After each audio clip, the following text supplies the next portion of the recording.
sometimes it's really hard to see what's going on in these feet, especially as we get older, but you can hear when the metal hoof pick hits the rock, and then you know where to keep digging. So I can hear one right here. I can hear it too. Yeah, and it's in kind of the soft part right inside the wall, and that is a vulnerable spot. Getting past my hoof pick, so I've got another tool. This is actually a knife. And foot. Yep, this one. Come on. Okay, so I'm going to cut away just enough of the soft part around it that I can get to the rock. And I think I've got it, because I'm not hearing it anymore. But my vision being what it is, shade, dirt, then I have to use my ears.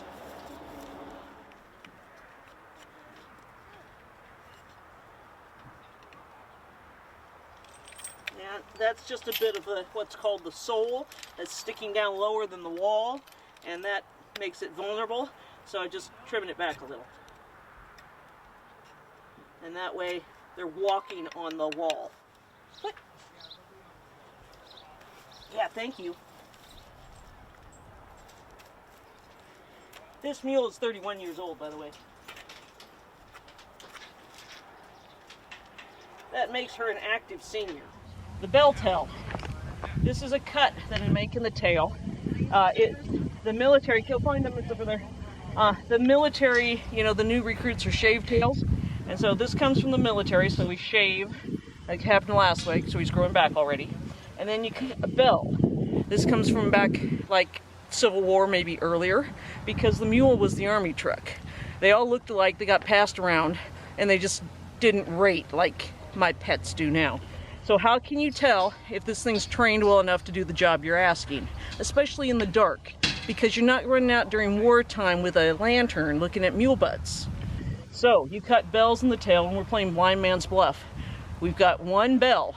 That means he's not had very much training. So I'll go over to this tail. Feel it in the dark. I've got one bell, two bells, three bells. That means he is very well trained. That means if I'm going to have to hook 6 animals up and pull a cannon, then I can put him at the front. He'll take care of leading the team, and I can ride him back when I'm done. He's really well trained. So I always say when the apocalypse comes and you're looking to steal mules, you look for the 3 bells. In the modern world, instead of just trained, it's the 3 skills in no particular order: ride, pack, and drive. So this mule is a harness mule, he's a saddle mule, and you can put a pack on it, and not just will he accept the pack, but he will take good care of it. He won't be running it into every tree and trying to roll on it and things like that. This lovely girl has only 2 bells because she is very rideable, she's very drivable, and the only reason she's not 3 is because why would you throw a pack up that high when you can put it on this? Mr. Jesse over there, our roaned butt, which means he's an Appaloosa mule, he used to be a riding mule, but then he discovered he could buck and he kind of liked it. So he's now just a driving mule.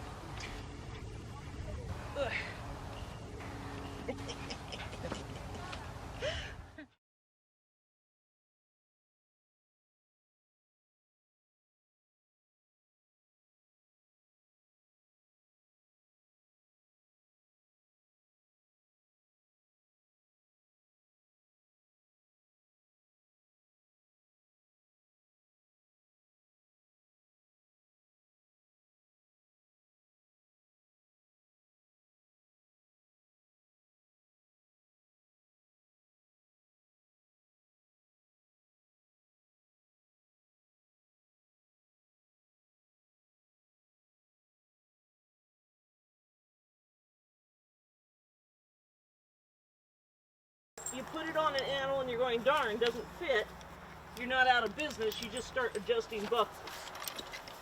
And you can adjust for almost everything.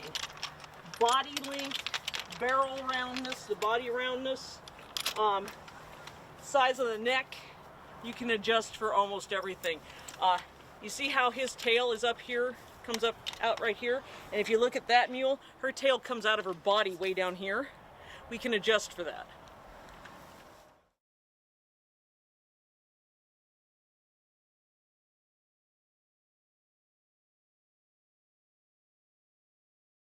So in an ideal world, they'd play all positions, but they get used to their job.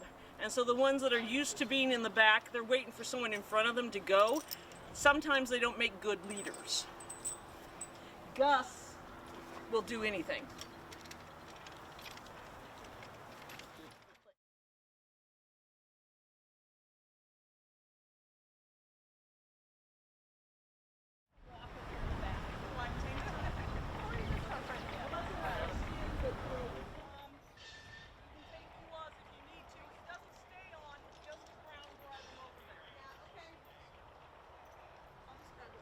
And I'm assuming you want a lead line in the booth? A lead line in the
Stagecoach.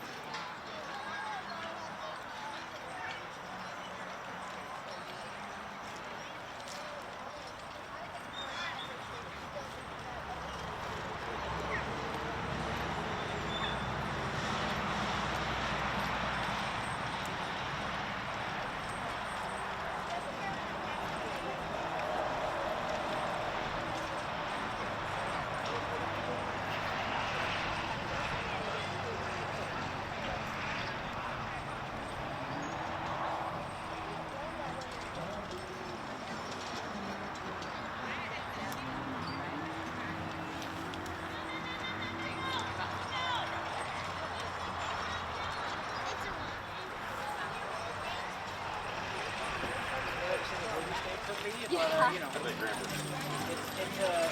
good. The coach is real. Handling the animals is real. Yeah.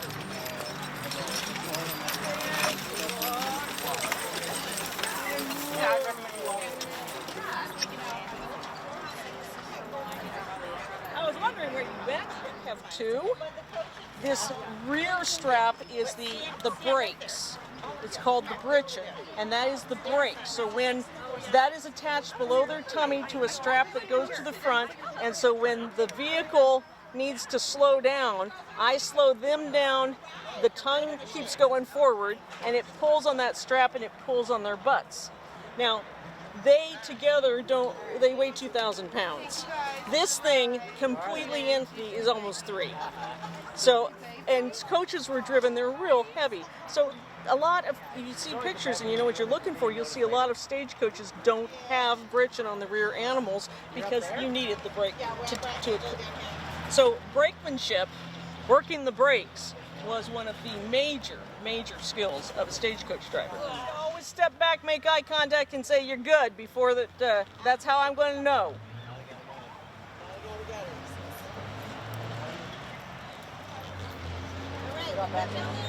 Okay, so you see I've got my 3 and 2 bell mules in the front. The 1 bell can actually function as a leader, he used to, but he'd just as soon be in the back where he might be able to get away with not pulling. Okay, so I'm right here if you need anything, but I'm kind of crunched. So. Hold on to me so I don't go flying. You're fine.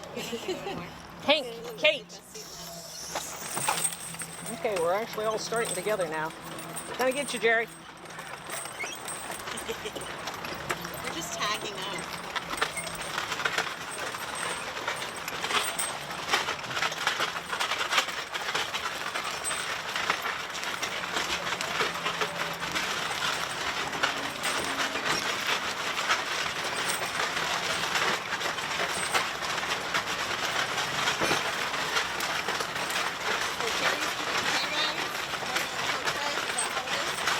Yeah, and I didn't see any hay. Has he got any hay now? Kate.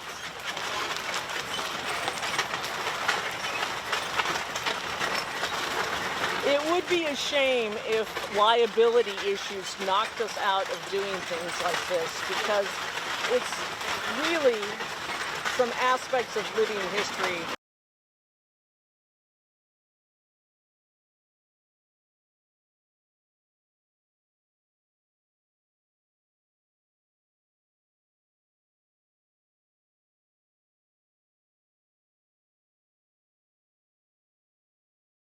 Hey, Kate!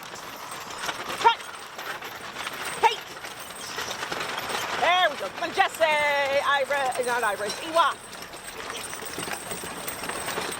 Kate!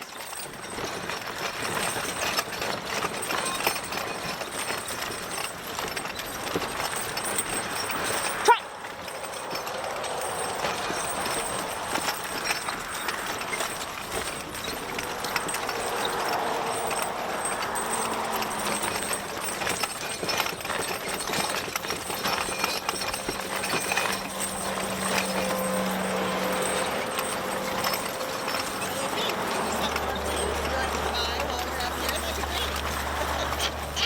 And occasional jets.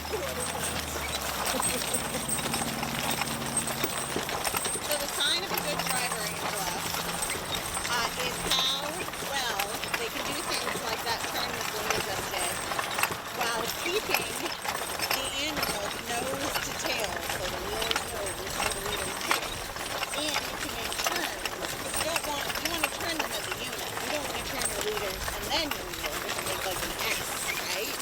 want to control the whole thing at the unit.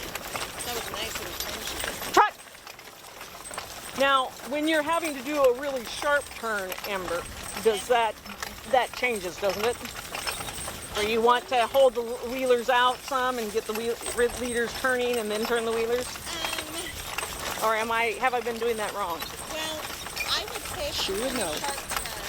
I put my leaders through first and only steer my wheelers through with the actual turn. Obviously, Just say. So, but the thing still applies.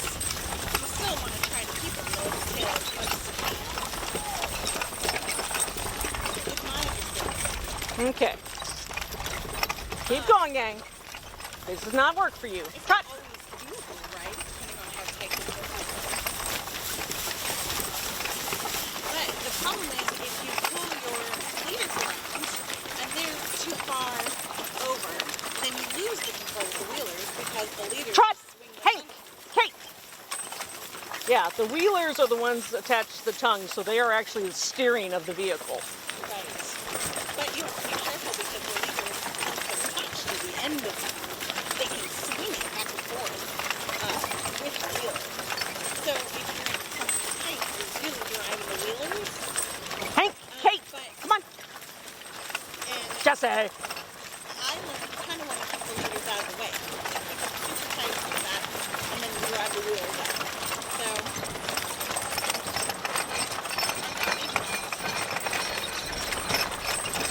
better said than spoken. I don't really get the opportunity to drive. And really, the reality is you don't ever want to put yourself in a situation where you're having to be super tight. So, Yeah, this is not a marathon cart. It does not make sharp turns. And we'll... it's like driving an RV, you know?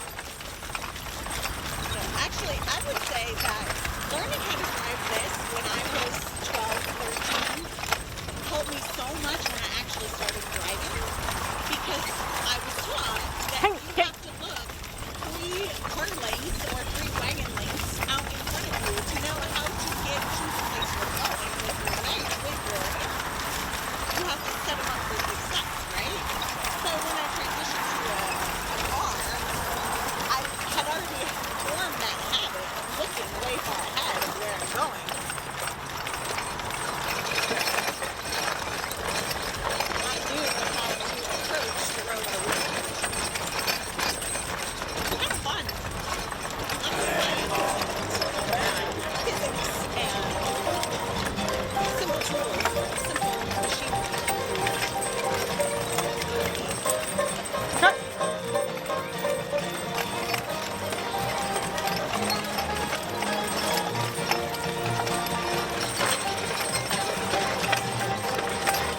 Well, now you've got me thinking about it, so I'm working harder.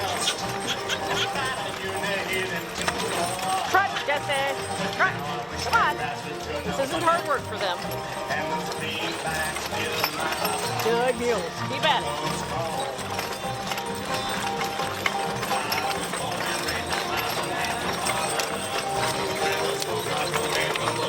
Walk. Now they sit in a rusty royalty because the island and no stop is anymore.